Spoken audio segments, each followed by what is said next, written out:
এটা কি ইমার ফ্যান্ডেল মারো নাকি প্যাডেল প্যাডেল।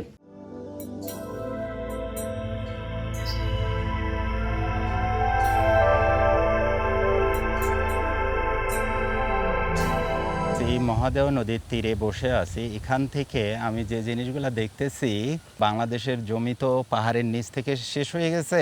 শেষ ডেস্টিনেশন আমাদের এখান থেকে দেখা যায় পাহাড়, কিন্তু ওদিকে যাওয়ার কোনো সুযোগ নাই।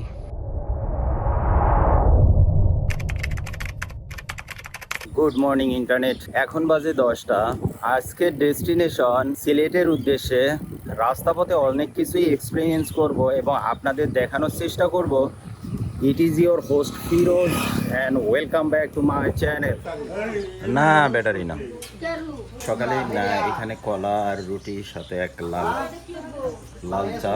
আমি এখন আছি চেঙ্গানি বাজার, ঠিক আমার সামনে বঙ্গটিলা। একটু পর আমি বঙ্গটিলার দিকে অগ্রসর হব।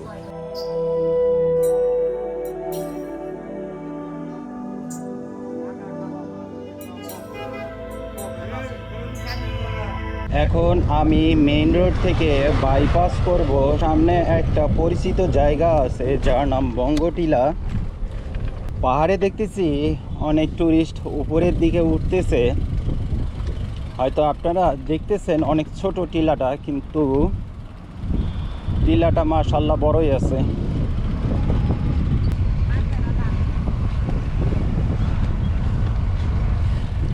এখন আমি আছি বঙ্গটিলার সামনে, কিন্তু আমার থেকে বঙ্গটিলা অনেক দূরে। আবার এই বঙ্গটিলা বাংলাদেশের না, ভারতের ভিতরে পড়ছে। হয়তো অনেকে গোপনে, যখন বিজিবি থাকে না, গোপনে গোপনে চলে যায় বা উপরের দিকে না উঠে ঘুরে ফিরে আসে। কিন্তু আমি হয়তো যাইতে পারবো না, যেহেতু ওটা ইন্ডিয়ান মাটিতে, যার জন্য আমি যাইতে পারবো না। এদিকে কিন্তু পাহাড়, উঁচা উঁচা পাহাড়, হয়তো বাংলাদেশের সীমানা আমি দেখতে পাচ্ছি না কোন জায়গার মধ্যে পড়ছে। কিন্তু এখানে ওয়েদারটা চমৎকার। কিন্তু এখানে তো এগুলো মনে হয় বাংলাদেশের বাড়ি, এদিকে যাওয়া যায় তো, কিন্তু ওই বিজিবি টহল থাকার কারণে আর সামনের দিকে যাওয়া যাচ্ছে না। ওদিকে একটা স্কুল ঘরও আমি দেখতে পাচ্ছি, বাংলাদেশি স্কুল। এই বাজারটার নাম হচ্ছে বউবাজার। বউবাজার থেকে সামনের দিকে আসার পরে এরকম সুন্দর পাহাড়ি সিনারিও দেখা যায়। আর যারা আমাকে সাবস্ক্রাইব করলো, এই ভাই কি নাম ভাই? মওলা মিয়া। তোমার নাম কি? ফুরগান। তোমার? মোহাম্মদ শুক্কুর আলী। শুক্কুর আলী ভাই, এই ভাইদের কিন্তু হচ্ছে বাড়ি থেকে বের হলে এরকম সুন্দর সুন্দর সিনারিও, পাহাড়িও, মেঘ সব কিছু দেখতে পায় খালি চোখে।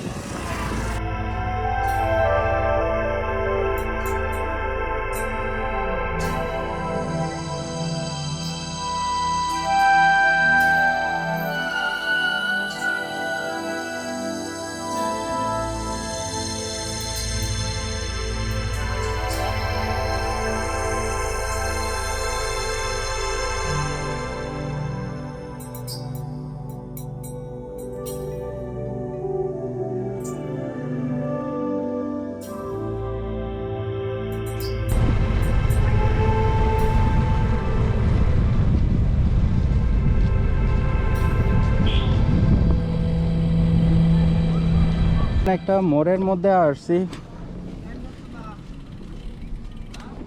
কোন মোড় সেটা বলতে পারতেছি না। এখানে একটা বিজিবি ফাঁড়ি আছে। এখান থেকে পাতলাবনের উদ্দেশ্যে রওনা হচ্ছি। জায়গা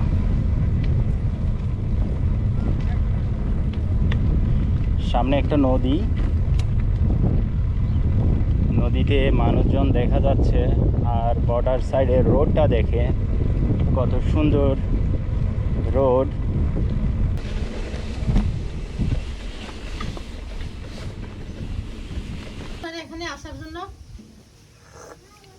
এখানে আজ 8ম দিন চলে। 8ম দিন? হ্যাঁ হ্যাঁ, এই সাইকেল দিয়ে? হ্যাঁ হ্যাঁ। এটা কি আমরা এই মুহূর্তে আমি আছি পাতলা বন নামে একটা ছোট্ট গ্রাম এরিয়াতে। এখানে এসে লাল চা খাচ্ছি। আমার মনে হচ্ছে দিদি এখানে আদিবাসী, মানে সবাই আদিবাসী। আদিবাসী বলতে কোন উপজাতি? আমরা গারো। গারো উপজাতি। যদিও আমি একটু আরো সামনের দিকে যাইতে চাইছিলাম, কিন্তু বিজেপি না করে দিছে, মানে ওদিকে যাওয়া রেস্ট্রিক্টেড, যেহেতু বর্ডার এরিয়া, তাই ওদিকে যাইতে দিল না।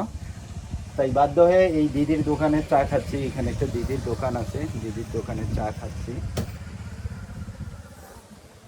এটা হ্যাঁ? কি ইনবার ফ্যান্ডেল মারুন নাকি প্যাডেল প্যাডেল প্যাডেল দিয়ে, ফ্যান্ডেল দিয়া প্যাডেল প্যাডেল দিয়ে, চেয়ার দিয়ে প্যাডেল দিয়ে। মডেল আছে নাকি?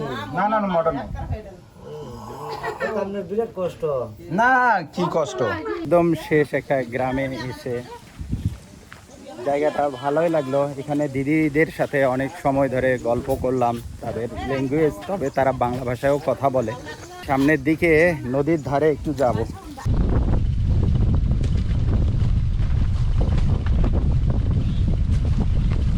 এই মুহূর্তে আমি আছি মহাদেও নদীর তীরে বসে আছি। এখান থেকে আমি যে জিনিসগুলো দেখতেছি, সুন্দর ভারতীয় পাহাড়গুলা, বাংলাদেশের জমি তো পাহাড়ের নিচ থেকে শেষ হয়ে গেছে, তারপরে ভারত শুরু হয়েছে। এখান থেকে ভারতের একটা ব্রিজ দেখতেছি, আর বাংলাদেশি কিছু মানুষজন নদীতে পাথর আহরণ করতেছে। যদিও এখান থেকে অনেক দূরে, তবে আমি নিজের চোখে দেখতে পাচ্তেছি। এই জায়গাটা অসম্ভব সুন্দর একটা জায়গা, দেখে বেশ ভালো লাগতেছে। যদিও এখানে 0 পয়েন্ট, একদম বাংলাদেশের শেষ প্রান্ত 0 পয়েন্ট যাওয়া সম্ভব না, কারণ ওদিকে রেস্ট্রিক্টেড এরিয়া, তাই ওখানে যেতে পারতেছি না। তবে এখান থেকে আমি আবারও মেন রোডের দিকে অগ্রসর হচ্ছি।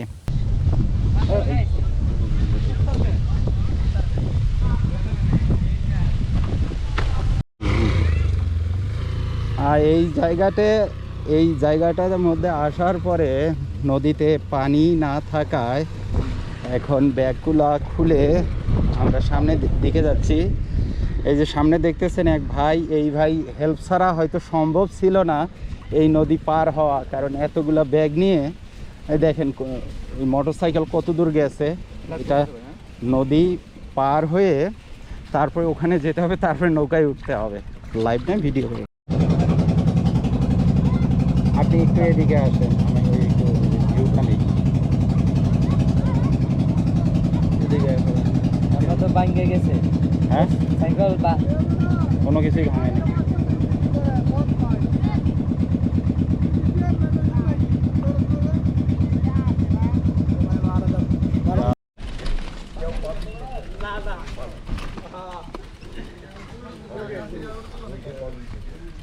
মাত্র নদী পার হলাম, নদী পার হইতে বিশাল একটা ধকল গেছে। নদীটা কিন্তু নৌকা দিয়ে মাত্র 30 সেকেন্ডের মধ্যে পার হয়েছে, কিন্তু নদীর যে দুই পার অল্প পানি ছিল, যার জন্য নৌকা ওদিকে ভিড়তে পারতো না। এখন যাচ্ছি চন্দ্রডিঙ্গা ঝর্ণার দিকে। আশেপাশের ভিউটা দেখেন, অসাধারণ একটা ভিউ।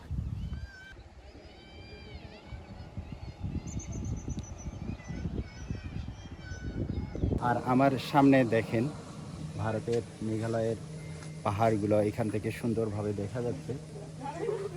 সুন্দর জায়গাটা, সুন্দর, একদম নিরিবিলি একটা পরিবেশে, ব্যাপারটা বেশ জোশ লাগতেছে।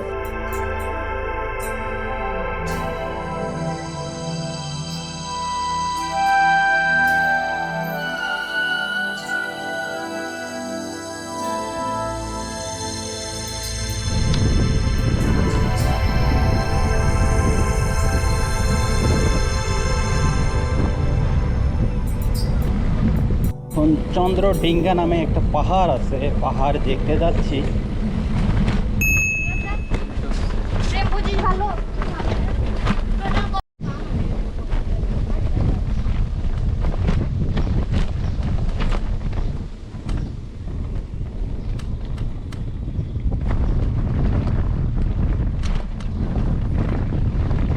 যে দোকানপাটগুলো দেখা যাচ্ছে, দোকানপাটগুলোতে সম্পূর্ণ ইন্ডিয়ান প্রোডাক্টের দোকানপাট।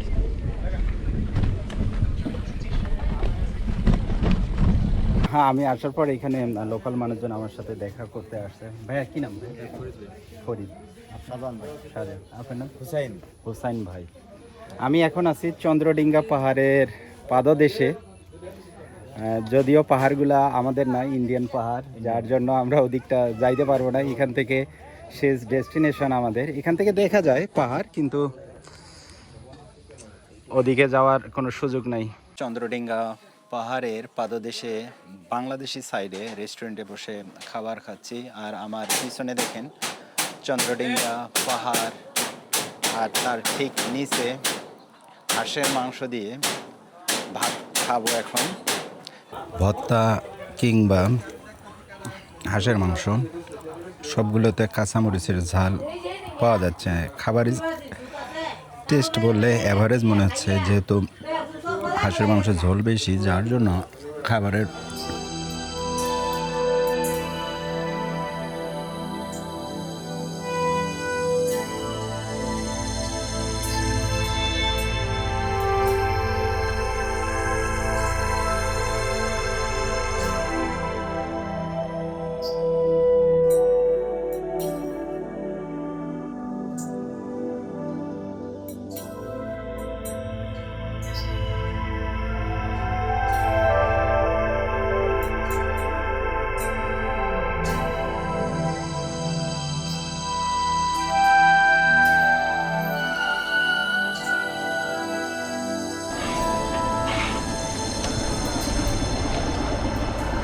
আচ্ছা দাদা, এখানে এটিএম বুথ কোথায় আছে? বললো একজন আছে। নাই নাই, এটিএম বুথ নাই। প্রায় 8 দিন পরে আবারও বিশাল টাঙ্গুয়ার হাওর যে নদীটা আছে, সেই দূর থেকে দেখা যাচ্ছে। রংপুর কুড়িগ্রাম আমি বহুত আগে গেছি। তাই নাকি? রংপুর কাজ করছি, কই চিটাগাং, কারিরাত কাজ করছি। তারা